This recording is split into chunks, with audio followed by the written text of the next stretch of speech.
Pelo sinal de Santa Cruz, livrai-nos Deus nosso Senhor dos nossos inimigos, em nome do Pai, do Filho e do Espírito Santo. Amém. Meu Senhor e meu Deus, creio firmemente que estás aqui, que me vês, que me ouves. Adoro-te com profunda reverência. Peço-te perdão dos meus pecados e graça para fazer com fruto este tempo de oração. Minha Mãe Imaculada, São José, meu Pai e Senhor, meu anjo da guarda, intercedei por mim.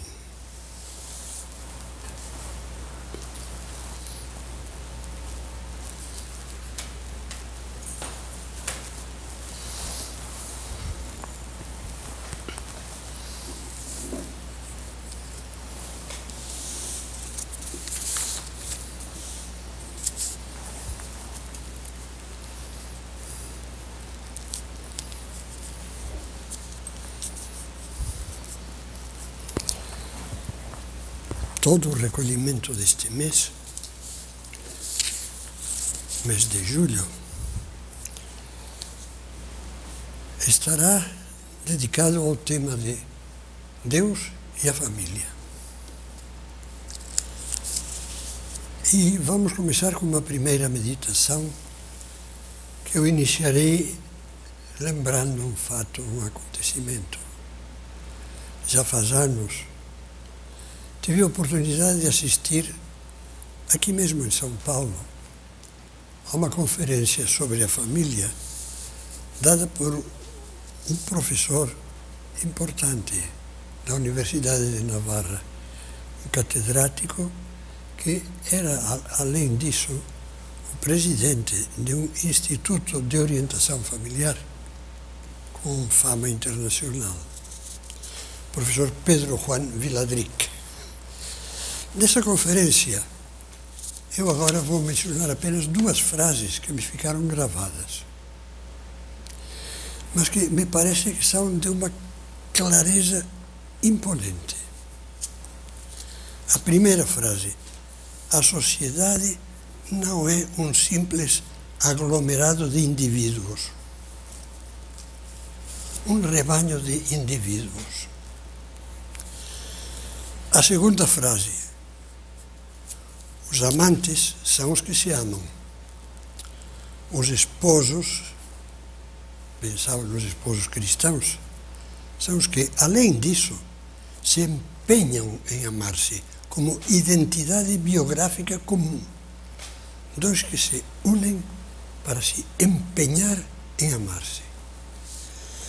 A família, a sociedade, perdão, não é um aglomerado de indivíduos. Um monte de células tanto pode ser um ser vivo como um cadáver. Perdão, estou dizendo tolices. Um monte de átomos tanto pode ser um ser vivo como um cadáver. Pelo contrário, um corpo vivo está composto por células vivas, harmonizadas, unidas, formando um único todo. E a família é isto. Apesar do interesse que há em certas ideologias, especialmente o marxismo, não há a menor dúvida, em considerar a sociedade como indivíduos, se possível separá-los da família, melhor ainda, sob a tutela, a orientação do Estado. Deus quis a família, quer a família. Deus criou o homem como família. Já nas primeiras páginas do Gênesis da Bíblia, se lê que Deus os criou homem e mulher. E lhes confiou uma missão, duas missões. Uma, crescei e multiplicai-vos e enchei a terra. Isso é, formai família. Outra missão, no paraíso em que Deus os colocou, lá os colocou, diz a Sagrada Escritura, a Bíblia, para que o cultivassem e o guardassem, para que trabalhassem, desenvolvessem, cultivassem, o conservassem nos seus bens primordiais. Deus quer a família. E essa família criada por Deus, ao mesmo tempo que Deus cria o ser humano, homem e mulher, é a família que Deus Redentor, Jesus, elevou à categoria de um sacramento. Dito de maneira muito simples e muito abreviada, um sacramento é uma realidade sobrenatural divina, instituída por Jesus Cristo, que através de sinais humanos, a água no batismo, o óleo no crisma, etc., os esposos, com suas vontades livres no casamento, através de elementos humanos, Deus age. Em cada sacramento, o ator principal é Deus. E para um cristão católico, o sacramento do matrimônio tem como protagonista principal Jesus Cristo. Jesus Cristo, que instituiu os sacramentos e age pelo poder do Espírito Santo através deles. No batismo, Jesus Cristo, através do simbolismo do batismo, lava a nossa alma e infunde nela o Espírito Santo, uma realidade divina, o próprio Deus. Não sabeis que sois templo de Deus, dizia São Paulo? No crisma nos fortalece para sermos como atletas ou soldados de Cristo, que enfrentam as lutas e as dificuldades da vida com uma força que não vem deles, vem de Deus. Bem, pois o casamento também. Eu acho que tinha toda a razão aquele monge beneditino, que quando muito ancião, eu acho graça falar de muito ancião, porque eu não sei o que sou, mas vamos fechar o parênteses. Vamos dizer que era mais velho do que eu, tinha 90 e tal. Poucos anos mais do que eu, mas enfim. E esse monge beneditino na França, quando uma moça que estava duvidando sobre ia casar, não ia casar, foi-lhe pedir um conselho, esse monge só lhe deu um conselho. Nunca se esqueça. Lógico, a moça era cristã, católica, e ele era monge. Nunca se esqueça. O casamento não são dois, são três. Cristo, o marido e a mulher. Enquanto sejam três, irá bem. Quando deixem de ser esses três, irá mal. Deus quer a família. Cristo quer a família. O matrimônio é chamado, por inspiração do Espírito Santo, é chamado, na carta aos Efésios, de sacramento grande. Sacramento, o máximo sacramento é a Eucaristia. Mas o matrimônio cristão é sacramento grande. Ele tem grandezas que Deus quer que existam nele por ação direta de Deus, quando os esposos vivem sendo três. Deus, ela e eu. Deus, ele e eu. Quando não colocam obstáculos à ação de Cristo nas suas almas. Então, no casamento e na consequência dele na família, porque é família também o casamento de uma mulher e um homem que se amam, que têm Cristo no coração e que não puderam ter filhos, mas poderão ter uma família grande, porque se dedicarão aos demais se são cristãos. Hoje a família, todos vocês que estão ouvindo esta meditação, participando dela, eu gostaria que participassem fazendo a sua oração, como quem reza, olhando para este sacrário, embora vocês o vejam virtualmente, eu tenha Jesus sacramentado aqui a 1,5 metro, presente, presidindo o que estamos fazendo agora. Mas hoje a família é como nunca foi, nem sequer em sociedades pagãs, extremamente vulnerável e vulnerada. Vulnera, em latim, quer dizer chagas, feridas, concretamente. Não só chagas, feridas. Não há ninguém que não perceba que a família está sendo atacada e ferida. Ferida por leis, ferida por falsificações do conceito de família, ferida por um feminismo malissimamente entendido, às vezes, pessimamente entendido, que só acaba com a mulher. Está se impondo uma cultura antifamiliar. Chega um momento em que falar de família parece cafonice.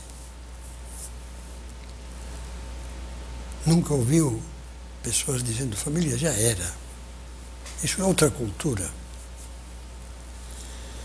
É uma mentira. E você sabe quem é o pai da mentira?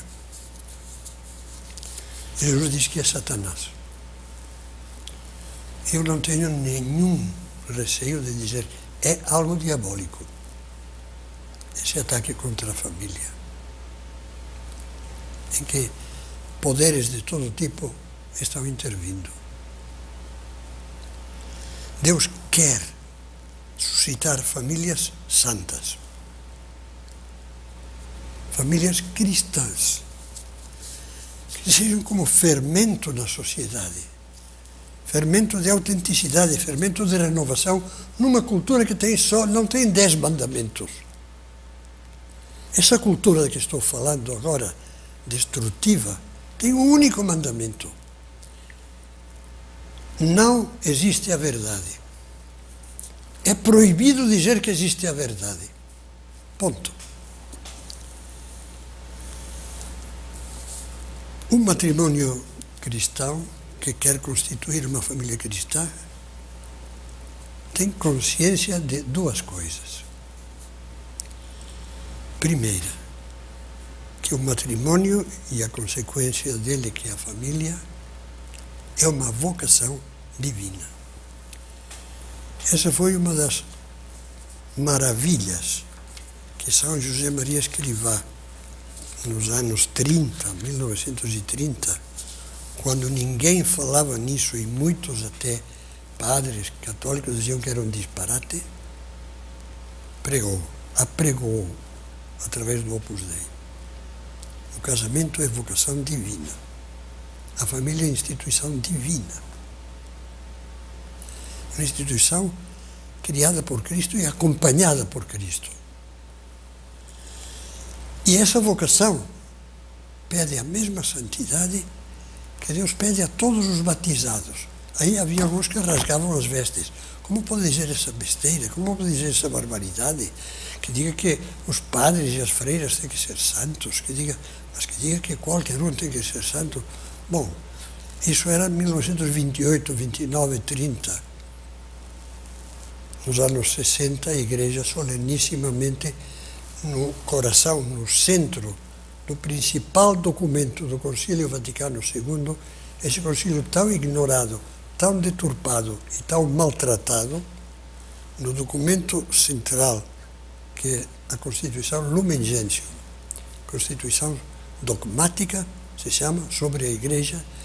Qual é o capítulo central? Que Paulo VI, São Paulo VI, que acompanhou o concílio, que aparou as arestas, que deteve coisas que podiam ser destrutivas, que garantiu uma doutrina boa.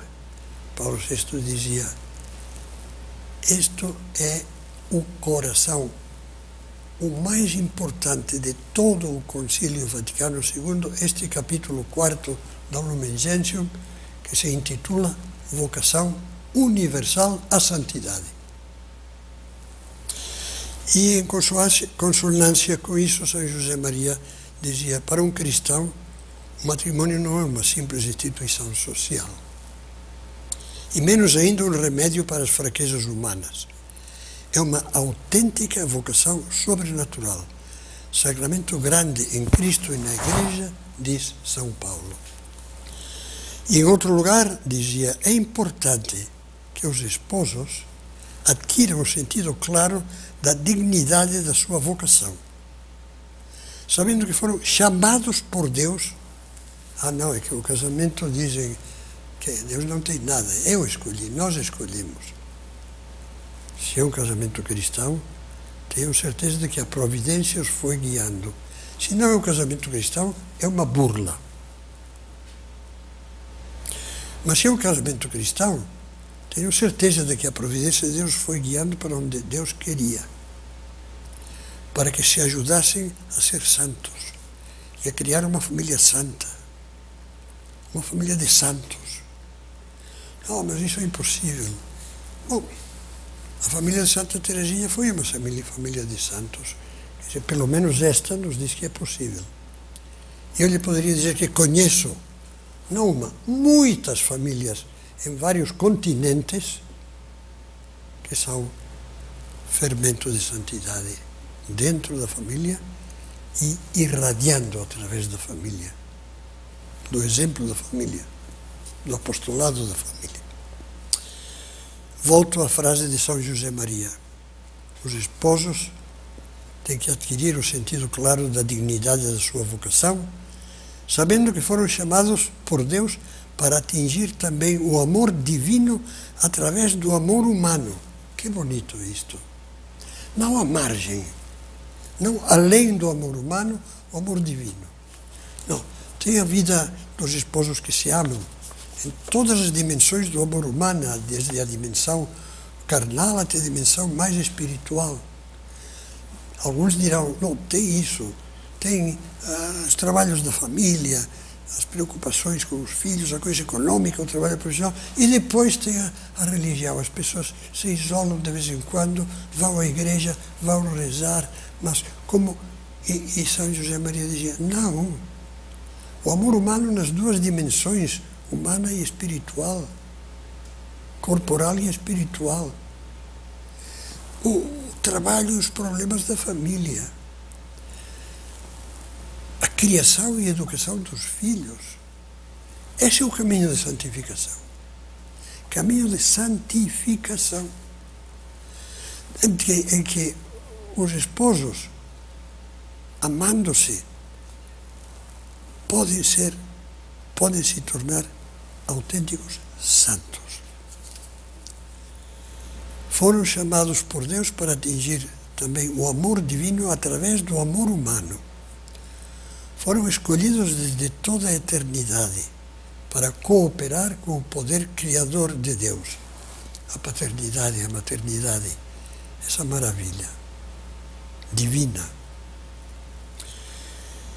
O Senhor lhes pede que façam do seu lar e da vida familiar inteira um testemunho de todas as virtudes cristãs.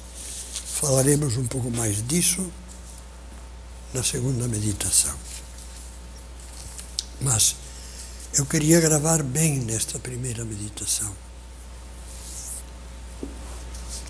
Cristo diz não só aos padres, não só às freiras, não só aos monges, maravilhosamente dedicados no mosteiro à contemplação e a cantar os louvores de Deus, mas aos que andam pela rua, ao casal de namorados que anda de braço dado, quando não há pandemia, infelizmente que ainda estamos nela, aos esposos.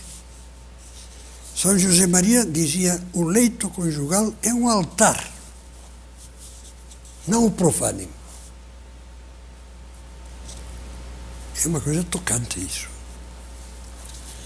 Pois a todos, Cristo diz aquelas palavras, eu vos escolhi e vos enviei. Não fostes vós que me escolhestes, diz na última ceia, fui eu que vos escolhi e vos destinei, vos enviei, para que vades e deis fruto, e um fruto que permaneça. E o matrimônio e a família é uma vocação divina, uma vocação de amor. Ir e dar fruto, e um fruto que permaneça. E como toda vocação, é um caminho. Uma vocação sacerdotal não é uma história que diz, foi se preparando um certo dia, descobriu que Deus o chamava a se dedicar a ele e aos seus irmãos por meio do sacerdócio, recebeu a ordenação sacerdotal e chegou à meta. Não, chegou ao ponto de partida. Com a graça do sacramento da ordem, aí começa. E só terminará na morte porque eu penso, e acho que tem que ser assim, que um padre só pode ser aposentado por Deus.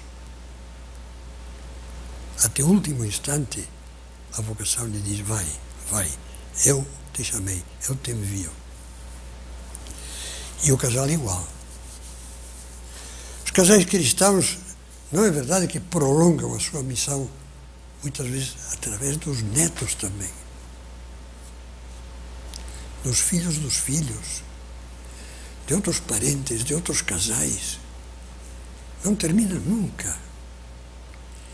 E aquela mãe idosa passa a sua experiência e faz apostolado com jovenzinhas que estão para se casar ou acabam de se casar.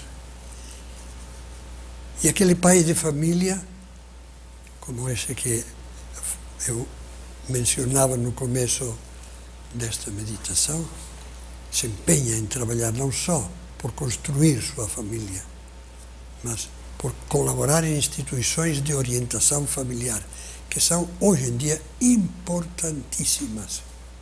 E aqui no Brasil existem instituições de orientação familiar de categoria, Associação para o Desenvolvimento da Família, Instituto de Orientação Familiar, um monte. É uma vocação e é um caminho. Quando São Paulo fala da vocação à santidade dos cristãos, no capítulo 5 da carta aos Efésios, ele diz umas palavras que eu não me cansaria de citar. Tornai-vos, pois, imitadores de Deus como filhos muito amados e caminhai no amor. Outros traduzem com bastante propriedade, o original grego, progredir no amor. Assim como Cristo também nos amou e se entregou por nós, a Deus, como oferta e sacrifício de odor suave. Que bonito isso. Pegue a Bíblia, leia esse capítulo 5 da carta aos Hebreus, onde se fala do casamento, do marido, da mulher. Cristo nos amou. Como? Entregando-se, aceitando o sacrifício por nós. E essa tem que ser a vida dos casados, dos que têm a vocação matrimonial. Andar e progredir, avançar. Cristo é sempre aquele que diz, vinde a mim. É sempre aquele que nos diz, segue-me. É muito bonito ver como termina o Evangelho de São João. A última aparição de Cristo, que aparece no Evangelho de São João, já na Galileia, pouco antes da ascensão do Senhor. Cristo tem uma conversa longa com Pedro, que é tocante. É o capítulo 21 do Evangelho de São João. E depois de ter falado com Pedro e de lhe ter anunciado que Pedro entregaria de fato a vida por Cristo, como aconteceu na perseguição de Nero, que Pedro foi crucificado em Roma, poucos dias de diferença, foi decapitado São Paulo.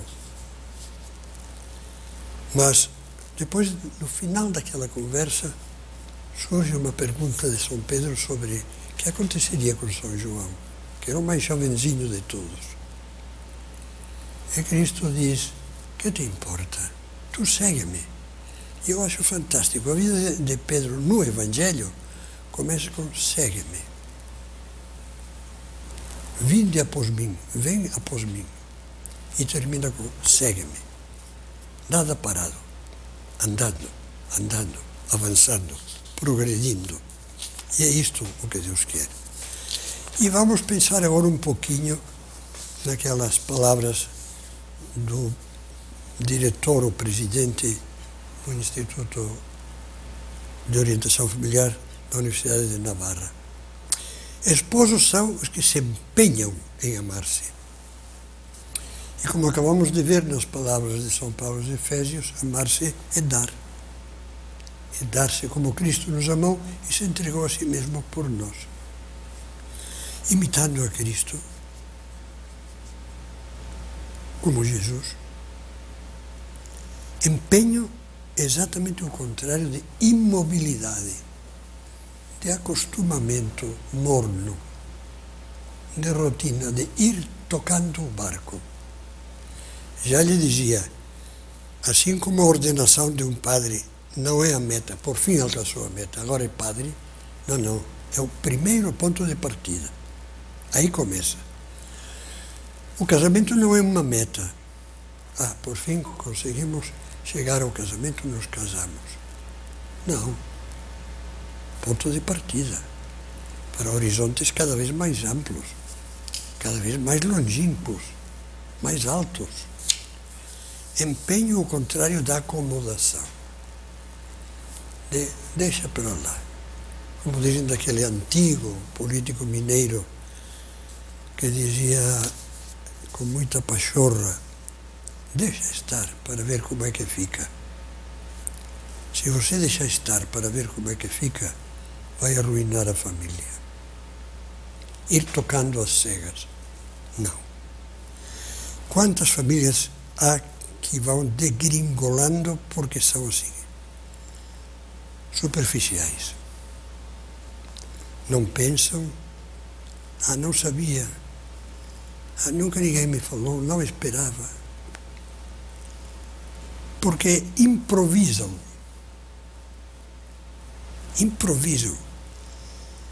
Nunca se dedicaram a prever profundamente, a aprofundar no que é, quais são as metas da vida matrimonial, da vida familiar. Por isso eu insisto, e não me importa que digam que repito, porque repetiria 1000 vezes, na importância desses institutos de orientação familiar. Improvisam. Não tem melhoras, tem surtos. Vão tocando, cada vez um pouco mais frios, cada vez um pouco mais briguentos, um pouco mais nervosos, mais impacientes. E um bom dia tem um surto de carinho, por qualquer razão. Depois é como um fósforo. Se acende, se apaga e aquilo influi nada. Porque é o dia a dia, entregue, dedicado, o que realmente cria uma família cristã. Empenhar-se é querer. Eu quero o ideal de família cristã. Portanto, empenhar-se é pensar, ler, formar-se, interessar-se. Há também livros muito bons. Podemos resumir o empenho em 2 frases. Se empenha aquele que aprende a dar-se mais e a dar-se melhor. A esposa ao marido, o marido à esposa, ambos, cada um deles aos filhos, e os filhos que também deveriam entrar nessa dança. Às vezes, talvez algum esteja me escutando agora e não entenda nada, mas outros que já são crescidinhos e começam a entender.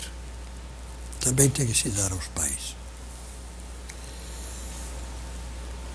Dar-se mais, com atitudes generosas e atos de generosidade. Por exemplo, atitudes generosas, temos a disponibilidade. Se você tem muita facilidade para dizer, não, agora não, estou ocupado ou estou ocupada, para dizer, estou cansado, que não aguento, não me aguento em pé, estou cansada, pense que não é disponível.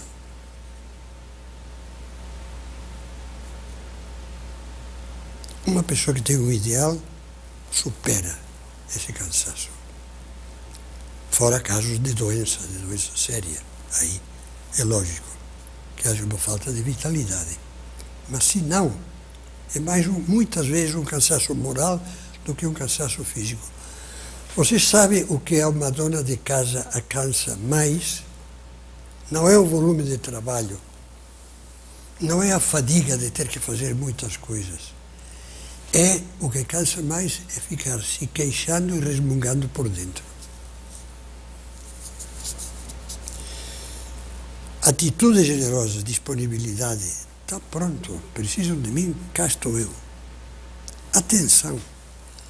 Eu me lembro de um conferencista, dessa vez era argentino, que dizia que prestar atenção é uma das melhores coisas que pode haver numa família. Aquelas pessoas que nem ouvem. Os esposos, um ao outro, praticamente nem se ouvem, não dialogam, não se escutam.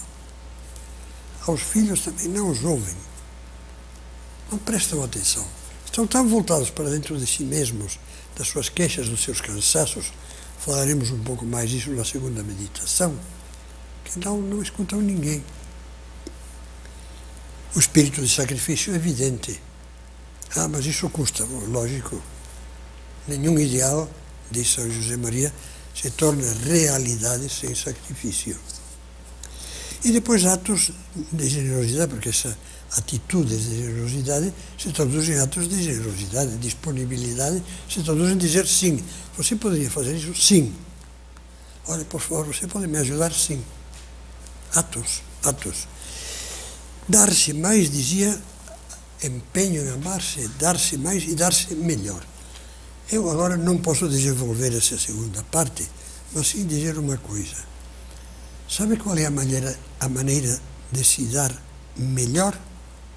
Tornar-se uma pessoa melhor. Estar mais perto de Deus. E como sacerdote posso lhe dizer por experiência de muitos anos, muitos, graças a Deus, que a luta espiritual, a pessoa que tem um ideal espiritual e que cuida da espiritualidade cristã, ela pessoalmente, essa luta espiritual se reflete numa luta de mais amor dedicado a toda a família. Tenho aqui umas palavras de Bento XVI sobre a família, naquela encíclica sobre o amor. Deus é amor. Uma frase curta, mas acho que serve para concluir o que estou dizendo agora. Certamente, escrevia o Papa Bento XVI, o homem pode, como nos diz o Senhor, tornar-se uma fonte de onde correm rios de água viva. Mas para se tornar semelhante fonte, deve ele mesmo beber incessantemente da fonte primeira e originária, que é Jesus Cristo, de cujo coração trespassado brota o amor de Deus. Isso. Ser santo é amar, em primeiro lugar, a Deus. É acolher a Deus. É estar unido a Cristo. É querer imitar a Cristo. Beber. Jesus dizia na festa dos tabernáculos, a última festa à qual ele assistiu em Jerusalém: se alguém tem sede, venha a mim e beba. Beber com o coração, com a mente, porque do seu interior jorrarão rios de água viva, que assim como um rio de água viva vivifica um campo seco, vivificarão, neste caso, no tema de que estamos falando, vivificarão a família. Eu peço a Nossa Senhora que nos ajude a compreender isso. Não é só, quero insistir, uma responsabilidade pessoal, uma responsabilidade da família em si. É uma responsabilidade geral, diante da grande família humana. Por isso, a família é a grande fonte de esperança para todos aqueles que estão dispostos a criar uma nova sociedade mais humana e mais de Deus. Que Nossa Senhora, que a Sagrada Família, Jesus, Maria e José, metam bem dentro do nosso coração este desejo que é um maravilhoso ideal.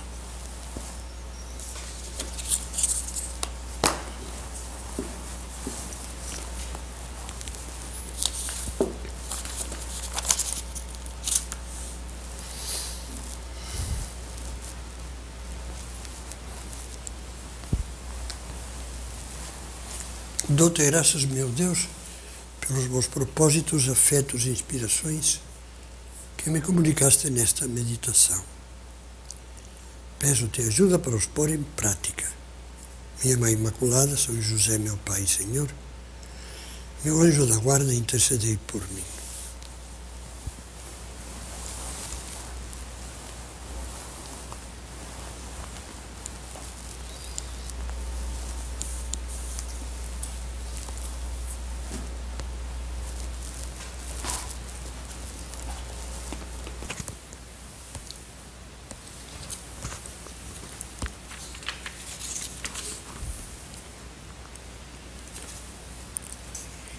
Exame, ato de presença de Deus.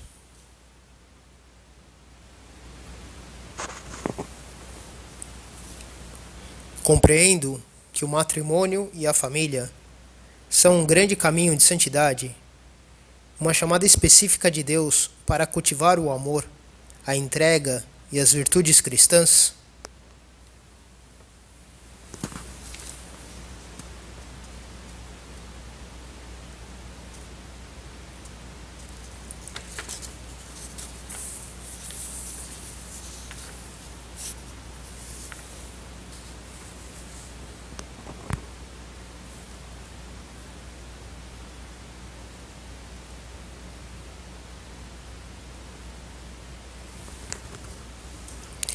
Percebo que na raiz das desavenças familiares costuma estar o egoísmo, a passividade, a rotina.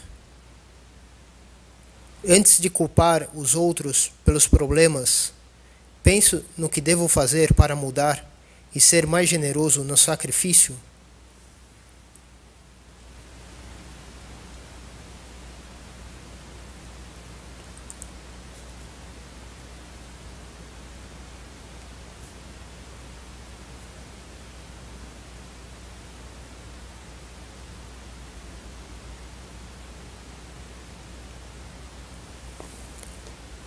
Critico os defeitos dos meus familiares, mostrando intolerância e irritação, ou vejo nesses defeitos um motivo para eu melhorar nas virtudes e me dedicar com mais empenho a ajudá-los.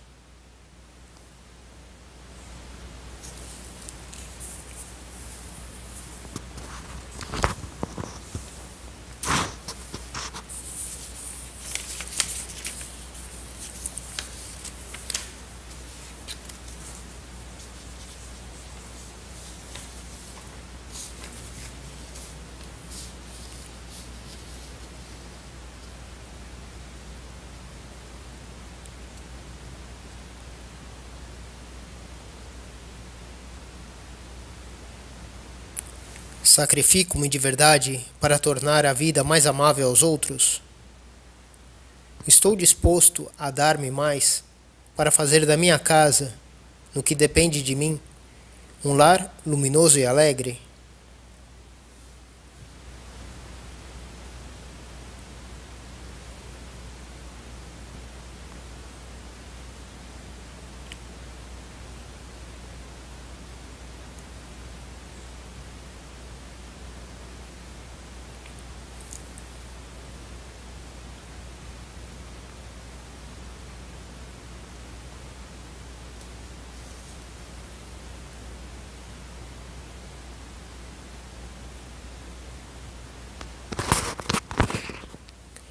Guardo ressentimentos e mágoas, ou mantenho a grandeza de alma que inclina à reconciliação e ao perdão?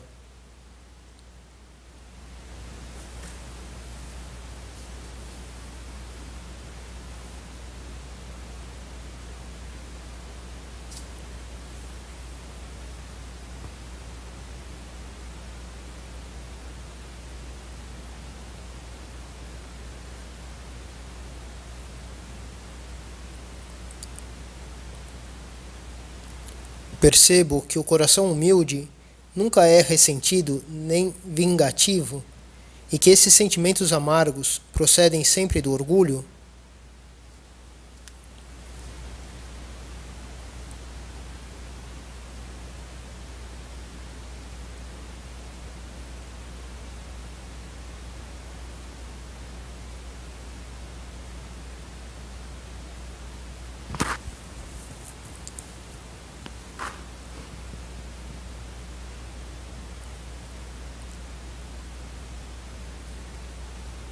Tenho o propósito de me esforçar por adquirir as virtudes que mais contribuem para o bom ambiente do lar: a alegria, a compreensão, o otimismo baseado na fé, o espírito de serviço, etc.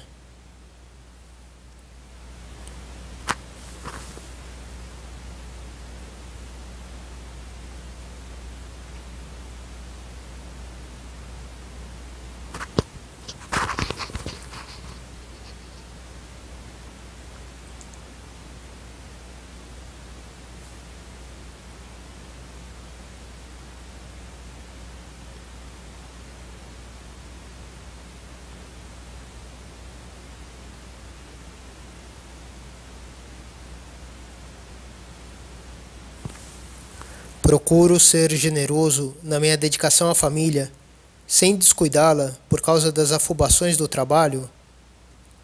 Tenho momentos calmos, dedicados exclusivamente a conversar, a escutar os outros, a conviver de verdade.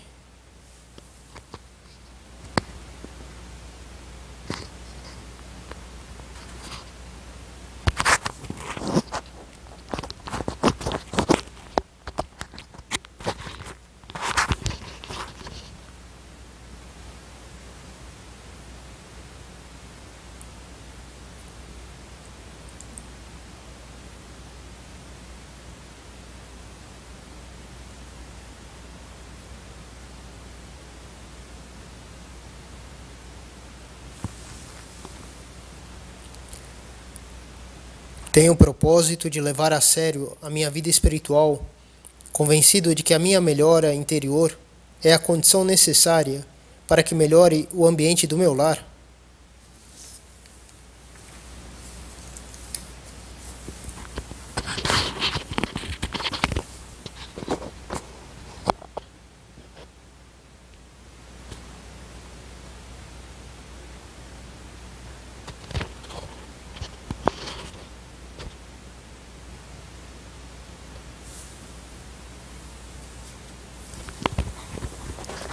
Ato de contrição.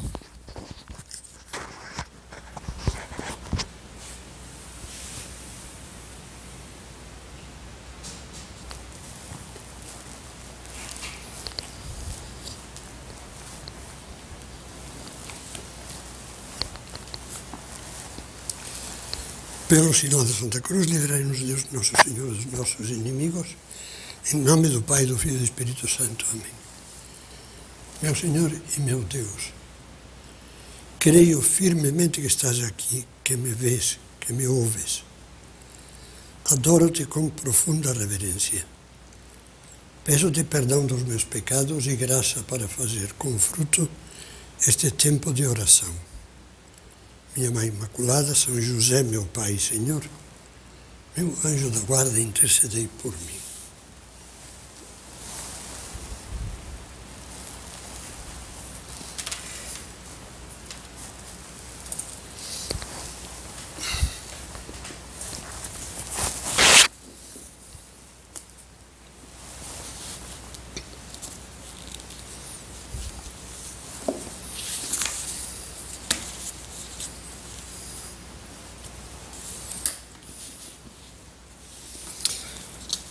Na primeira meditação,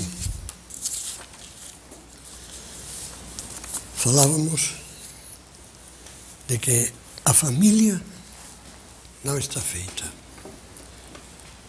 Ela se constrói dia após dia, constantemente. E ela é construída pelo amor cristão, que é, como o amor de Cristo, um amor de entrega, de doação, de desprendimento, de dedicação.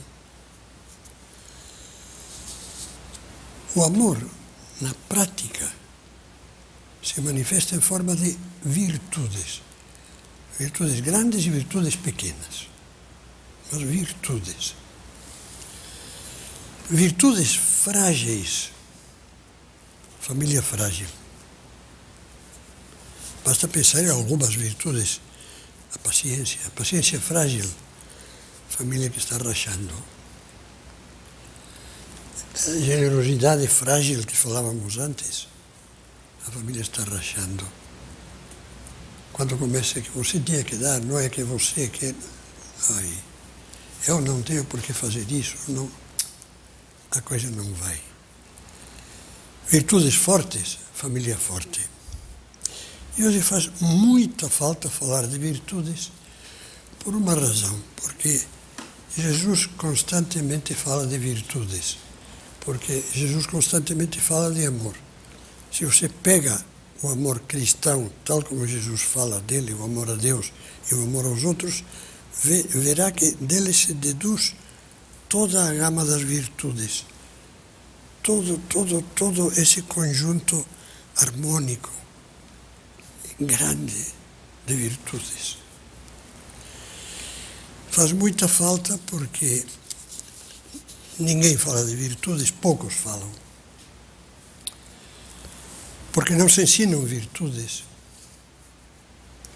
Eu tenho tristeza, sinceramente, ao saber de que há colégios católicos, não estou muito por dentro disso, mas imagino que não são muitos, mas que há colégios católicos que, em vez de falar de virtudes, falam de liberdade. Estamos na época da liberdade, faça o que quiser. Escolha o gênero que quiser, faça o que quiser. Ai, meu Deus. Faz muita falta falar de virtudes, porque nas famílias também se fala muito pouco. Se tem medo de falar de virtudes. Penso que o amor cristão que constrói tem dois braços fortes. E, como material de virtude, esses dois braços fortes constroem uma catedral. Quais são esses dois braços fortes? A misericórdia e a humildade. Impressiona, quando nós lemos o Novo Testamento, impressiona ver como quase todas as cartas dos apóstolos, São Paulo, São Pedro, São Tiago, São João, num dado momento, passam a falar de virtudes de uma maneira detalhada, clara. Por exemplo, São Pedro, no final da sua primeira carta, nós podemos ler as seguintes palavras. Finalmente, está terminando a carta, sede todos unânimes, cheios de amor fraternal, misericordiosos e humildes. Sede misericordiosos e humildes. Não pagueis mal por mal, nem injúria por injúria. Ao contrário, bendizei, porque para isto fostes chamados. Isto é, para serdes herdeiros da bênção de Deus. Vamos agora pensar, melhor dizendo, vamos ler umas palavras da carta de São Paulo aos Colossenses, no capítulo 3. Portanto, como eleitos de Deus, santos e amados, todo cristão tem uma vocação, eleito de Deus, revestivos de sentimentos de compaixão. E agora vá pensando um pouco como é que você pratica essa lista de virtudes na sua vida de família. Revestivos de sentimentos de compaixão, de bondade, humildade, mansidão, paciência, suportando-vos uns aos outros com amor e perdoando-vos mutuamente se alguém tem motivo de queixa contra o outro. Como o Senhor vos perdoou, assim também fazei vós. E reine nos vossos corações a paz de Cristo, a qual fostes chamados para formar um só corpo, e sede agradecidos. Só essas linhas, são 4 linhas, da carta aos Colossenses, no capítulo 3, daria para ficar uma porção de dias meditando, fazendo exame de consciência. Eu, sobretudo na minha vida familiar, mas também com os outros, com amigos, colegas de trabalho, de clube, seja lá o que for. Bondade, humildade, mansidão, paciência. Suportando-vos não como quem suporta uma carga insuportável. Suporto. Não. Com amor, diz. Suportando-vos com amor. Misericórdia e humildade, eu dizia que são os 2 braços poderosos para que o amor trabalhe e construa a família. Vamos começar pela misericórdia. São João Paulo II, na encíclica sobre a misericórdia, diz que a misericórdia na Bíblia, e é assim mesmo, é o segundo nome do amor. Quando você leia a Bíblia, concretamente o Antigo Testamento, que foi escrito em hebraico, a grande parte, outra parte em grego. Mas no Antigo Testamento há textos que você, numa tradução da Bíblia, lerá misericórdia. E a mesma frase, no mesmo lugar, em outra tradução da Bíblia, vai ler amor. Qual está errada? Nenhuma das duas. O amor que Deus nos mostra é misericordioso. E na Sagrada Escritura, sobretudo o texto hebraico, o amor de Deus se expressa, sobretudo, com a palavra hebraica misericórdia.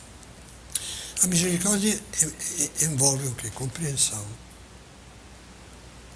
Já a primeira coisa que fazemos com as pessoas é repelir e não entendê-las. Compaixão. Compaixão. Perdão. São João Paulo II dizia que a misericórdia é o amor que não se deixa vencer pelo mal, pelos defeitos dos outros, pelas grosserias dos outros, pelas indelicadezas dos outros e até mesmo pelas injustiças dos outros, mas sabe tirar o bem de todas as formas do mal. Se você pensa na vida de Jesus Cristo, verá perfeitamente expressado na vida de Jesus isso que diz aqui São João Paulo II. Como se nota a falta de misericórdia? Se nota porque as relações humanas estão cheias, por uma relação, pensemos agora em relação a esposos, pais e filhos, cheia de recriminações. Uma pessoa que acusa. Isso, como forma de educação de filhos, não é ruim, é péssimo. Os pais censores, que só têm censuras. Chegou tarde outra vez. Essas notas, esses vermelhos aí. Você já esqueceu de novo, você... Isso não é ter misericórdia. Como é evidente, e iremos deduzindo depois, ao longo desta meditação, misericórdia não é moleza, não é, como dizia Gustavo Corsão, tem uma espécie de carinho gelatinoso. Gelatinoso, ai, coitadinho, não tem importância. Não. Pai e mãe têm que corrigir, às vezes tem que impor um castigo justo e educativo. Mas não é hora de falar de educação dos filhos. Recriminação indica falta de misericórdia, censura, acusa. Reivindicação. Pessoa que passa a vida cobrando. Reivindica. Mas deviam ter feito isso, não me fizeram isso, não me deram isso, não se lembraram disso e se queixa. Decepção é um veneno, é antimisericórdia. Se Deus se tivesse decepcionado conosco, se Cristo se tivesse decepcionado com São Pedro e os outros apóstolos, porque na hora da paixão o abandonaram, porque São Pedro o negou de uma forma indecente. Não conheço, não sei quem é este homem. Se Jesus tivesse dito, estou decepcionado, é exatamente o contrário que Cristo faz. Eu já desanimei. Com meu marido já desanimei. Com esse filho já desanimei. E talvez o espinho pior, a espinha pior que espeta a falta de misericórdia é o ressentimento. Num livrinho sobre a paz na família, eu dizia, e é preciso, o que eu dizia é um pouco duro, só posso esclarecer que eu dizia com uma ponta de humor, talvez nem se veja o humor, mas paciência. Há pessoas que parecem ter no coração um computador com capacidade de muitos gigas, em cuja memória se vão guardando todas as mágoas perfeitamente contabilizadas. Não se lembrou do meu aniversário. Faz 10 anos que não me traz flores nem bombons.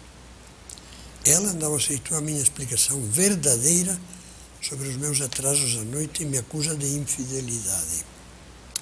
Quando éramos namorados no dia tantos de 1900 e tantos, às 18h35, na esquina das ruas tal e qual, ela me ofendeu dizendo X ou Y.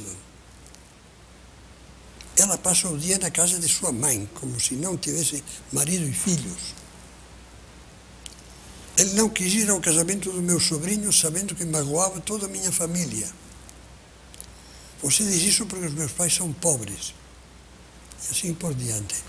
Você acha que isto que eu escrevia faz muitos anos é algo que não tem nada a ver com a realidade? O armazém das mágoas, o armazém dos ressentimentos. Bom, vamos ler. Já sabe que o Papa Francisco, além de estabelecer um ano como o ano da misericórdia, escreveu vários documentos sobre a misericórdia. Eu tenho aqui o principal, que é a bula de proclamação do Jubileu da Misericórdia, e o nome dela é O Rosto da Misericórdia. E num dado momento diz o seguinte: temos que comprometer-nos a ser misericordiosos com os outros, como Deus Pai o é conosco. E fala de um itinerário que o próprio Jesus nos dá no Evangelho de São Lucas, no capítulo 6. Passos da Misericórdia.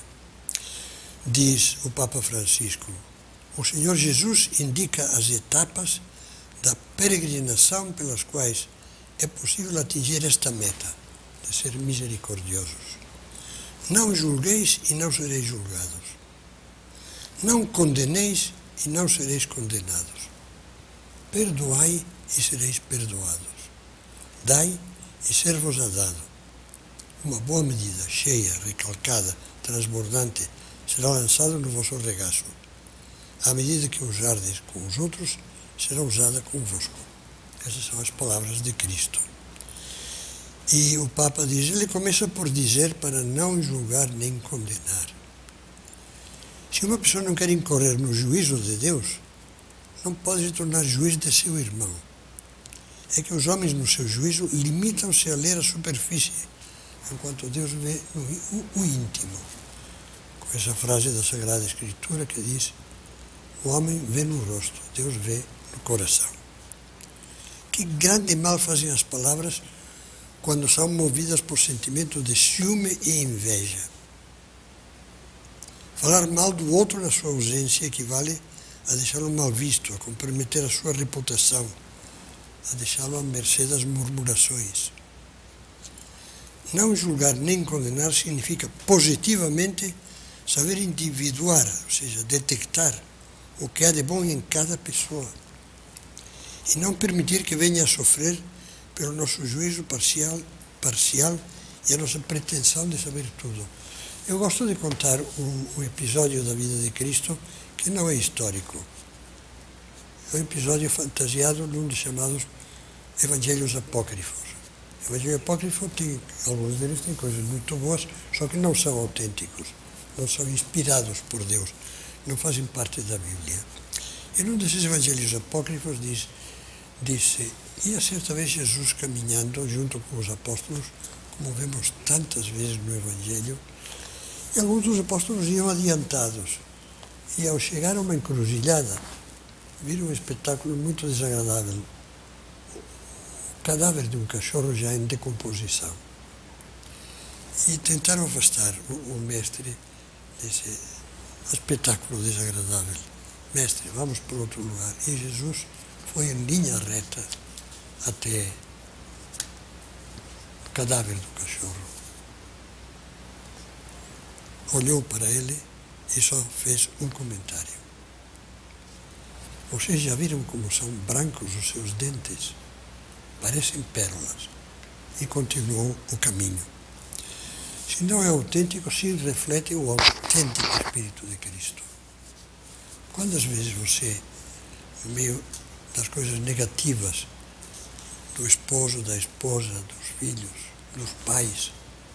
Quantas vezes você sabe descobrir as pérolas que estão aí escondidas? Pois peça a Deus ter um olhar que detecta em primeiro lugar as pérolas. O que não quer ficar só nas coisas negativas e quer descobrir pérolas. E delas tirar o bem. Agradecer a Deus essas pérolas. Eu outras vezes digo de uma maneira um pouco brusca, não deixe os elogios da sua esposa ou do seu marido para o dia do enterro. Que aí sim, tudo são flores. Como era bom. Não, agora. Como era boa. Agora. Veja isso agora. E conclui o Papa Francisco, mas isto ainda não é suficiente para exprimir a misericórdia. Jesus pede também para perdoar e dar. Ser instrumentos do perdão, porque primeiro nós o obtivemos de Deus. Ser generosos para com todos, sabendo que também Deus derrama a sua benevolência sobre nós com grande magnanimidade. Misericordiosos como o Pai. É, pois, o lema do Ano Santo. Aquele Ano Santo da Misericórdia tinha este lema: ser misericordiosos como Deus Pai é misericordioso, como Jesus é pura misericórdia. Aqueles que o crucificam, Ele como os vê. Os vê como mostram as palavras que dirige a Deus Pai, já na cruz, pregado na cruz, destroçado o corpo dele. Pai, perdoa-os, porque não sabem o que fazem. A grande virtude cristã, a grande virtude da misericórdia consiste no perdão, sobretudo no perdão. Não ressentimento, não recriminação, não lista de agravos, de coisas desde o ano sei lá qual. Esquecer, diluir tudo isso fora. Enterrar esse mau passado de más memórias que só impedem de compreender e de perdoar. É difícil. Eu poderia dizer, arremedando São José Maria, que não só é difícil, como é impossível perdoar. Porque ele mesmo dizia, só Deus é capaz de perdoar. Por isso, tenha em conta que nós só saberemos perdoar quando Deus perdoa em nós, isto é, quando lhe pedirmos a graça do perdão, que foi a graça divina que estiver nos movendo a perdoar.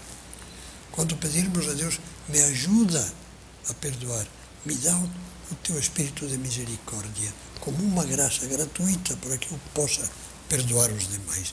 E aí sim, aí é possível perdoar. Os dois braços, eu diria, são a misericórdia e a humildade. E a humildade é, sobretudo, não colocar-nos a nós como centro, eixo, meta e estrela de todas as coisas. Esquecer-nos um pouco de nós. Esquecer-nos de nós. Para pensar mais nos outros. Ser humilde não é ser um banano, um coitado. A pessoa verdadeiramente humilde é uma pessoa muito forte, com a fortaleza de Deus. Mas uma pessoa que consciente ou inconscientemente sabe o que diz a Sagrada Escritura, a Bíblia. No livro dos Provérbios é a mesma frase repetida depois, na carta de São Tiago e na primeira carta de São Pedro, 3 vezes na Bíblia. Deus resiste aos soberbos. É como se o soberbo quisesse se aproximar de Deus, o orgulhoso, e Deus diz, não. A Deus só se chega sendo humilde. Deus resiste aos soberbos e dá a sua graça aos humildes. É a parábola do fariseu e o publicano. O fariseu que se gabava de ser tão bom e foi reprovado. E o publicano que com humildade sincera dizia, Senhor, tem piedade de mim, meu Deus, tem piedade de mim que sou um pecador. Esse conseguiu a graça de Deus e voltou santificado para casa, justificado. Pensar menos em nós. Pensar mais nos outros. e com humildade. Deus me perdoa, e eu o que estou fazendo ali? Será que eu sou mais do que Deus? Com esses dois braços da misericórdia e da humildade poderemos ir colocando pedra a pedra, pouco a pouco, as virtudes que constroem a família cristã, o lar cristão. Poderíamos falar de muitas virtudes. O Papa Francisco nos fala assim: a santidade, tal como a felicidade, está sempre ligada aos pequenos gestos.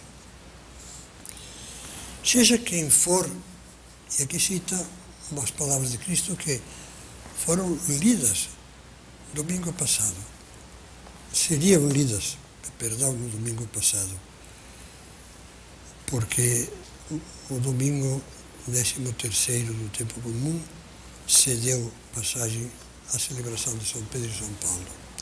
Seja quem for que vos der a beber um copo de água, um pequeno gesto, por serdes de Cristo, não perderá a sua recompensa, diz Jesus. E o Papa Francisco comenta, são gestos mínimos que uma pessoa aprende em casa. Gestos de família que se perdem no anonimato da vida diária, mas que fazem cada dia diferente do outro.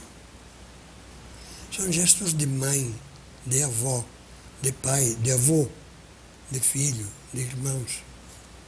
São gestos de ternura, de afeto, de compaixão. Você não está fazendo agora oração diante de Jesus? Exame de consciência, meu Deus, que falta me fazem estes gestos. Não só eu como receptor, mas eu como doador. Continuam, são gestos de ternura, de afeto, de compaixão. Gestos como um prato quente de quem espera o outro para jantar. Como o café da manhã de quem sabe acompanhar e levantar na alvorada. São gestos familiares. É a bênção antes de dormir, e o abraço ao regressar de uma jornada de trabalho, fora do tempo de coronavírus. O amor exprime-se em pequenas coisas, na atenção aos detalhes de cada dia que fazem com que a vida sempre tenha sabor de casa, de lar. A fé cresce quando é vivida e plasmada pelo amor. Por isso, as nossas famílias, as nossas casas são autênticas igrejas domésticas, como dizia São Paulo. São o lugar ideal onde a fé se torna vida e a vida cresce na fé. São palavras fantásticas, dessas que deveríamos meditar muitas vezes. A substância delas está na encíclica Amoris Laetitia, mas tal como estão aqui desenvolvidas, são de uma alocução, um discurso do Papa Francisco na sua visita aos Estados Unidos, na Filadélfia, no dia 27 de setembro de 2015. Eu dizia, os braços da misericórdia e da humildade vão colocando atos de virtude, às vezes tão pequenos como dar um copo d'água, para a construção da família, no amor. Só vamos ver algumas dessas pequenas virtudes. Existe um livro de Georges Chevreul, muito interessante, que chama As Pequenas Virtudes do Lar.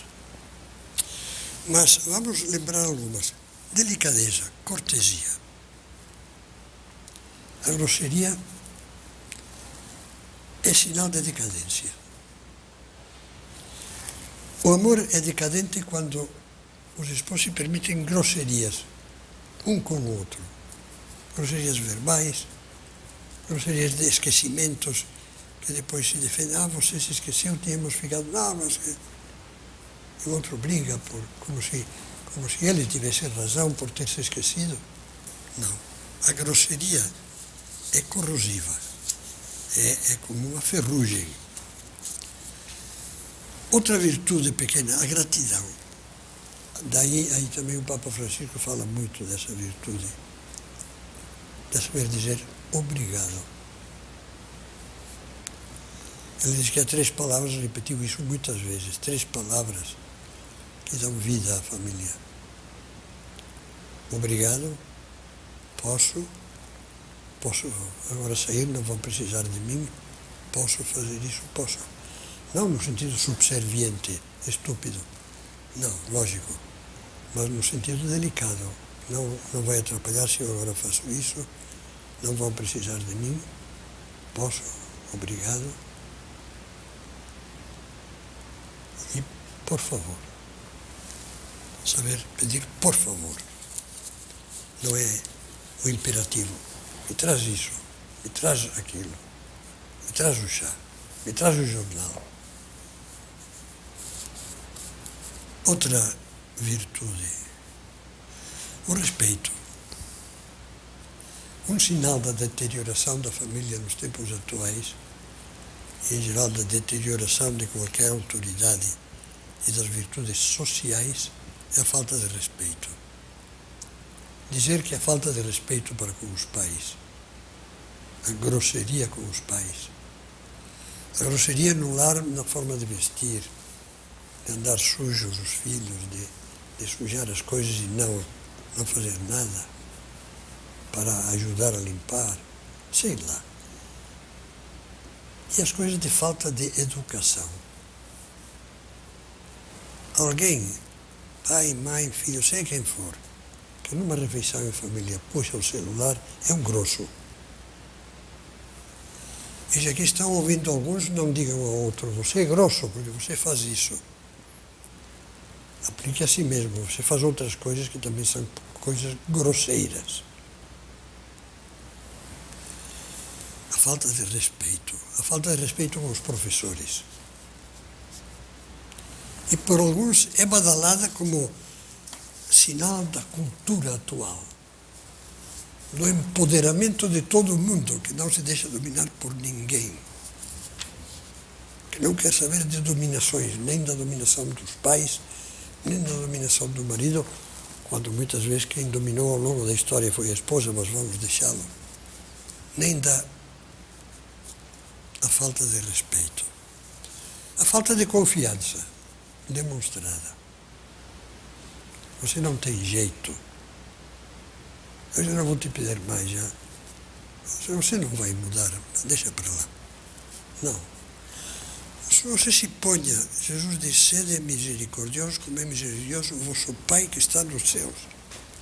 Você faça a seguinte composição, se ponha diante de Deus e diga, meu Deus, se o Senhor vai agir assim no dia do juízo comigo, ou está agindo assim já agora, como eu estou agindo, estou perdido. Você voltou a fazer isso, voltou a pecar, não tem jeito, deixa para lá, não. Eu já te descarto. Nós não descartamos ninguém. Toda pessoa merece respeito, porque por mal que esteja se comportando, é imagem de Deus, é filha de Deus, filho de Deus.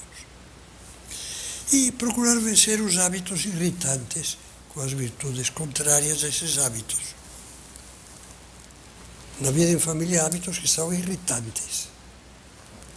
Preguiça, pessoa que deixa as coisas desordenadas, desordem material, bagunça, com a roupa, com os objetos, com os papéis. Falta de pontualidade, não se sabe nunca quando vai chegar, não avisa, não se tem ideia, não se sabe onde está. Ele tem que prestar contas, não é que seja uma dominação. É uma delicadeza que é diferente da dominação. A pessoa que fala demais, e há algumas cascatas falantes que eu vou te contar. A pessoa que fala demais ou que fala de menos. E por que acontece? Você está irritado, você está aborrecido, você está chateado. Não, por quê? É que com essa cara é a minha. Pois é. Mas essa cara podia estar um pouco menos fechada, não? E falar um pouquinho, e acompanhar as conversas. O hábito de falar sobre todas as coisas negativas. Vocês já viram hoje, no celular ou na TV, Já viram o que aconteceu? Já viram que... E começa a falar só coisas negativas, péssimas.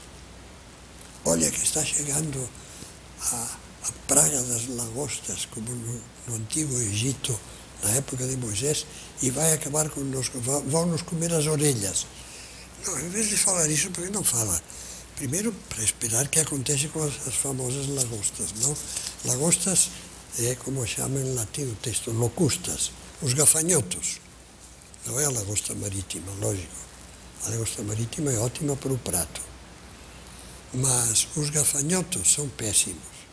Podem arrasar campos. Mas espera que ainda não chegaram. Vamos não ser os pessimistas que veem o mundo se gretando, rachando e caindo já a cada minuto. Bom, pois são muitas coisas em que nós podemos pensar e que nos vão ajudar a construir uma família com mais amor, com mais harmonia, com mais bom humor, com mais alegria. E com isso terminamos, que já passamos da hora, pedindo a Nossa Senhora que Deus nos faça bons arquitetos da vida familiar, engenheiros e pedreiros do amor que constrói dia a dia a família.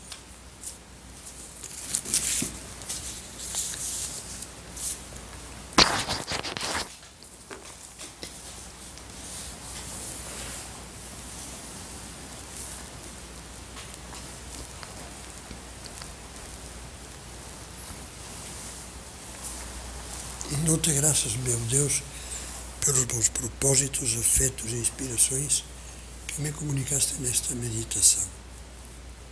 Peço-te ajuda para os pôr em prática. Minha Mãe Imaculada, São José, meu Pai e Senhor, meu anjo da guarda, intercedei por mim.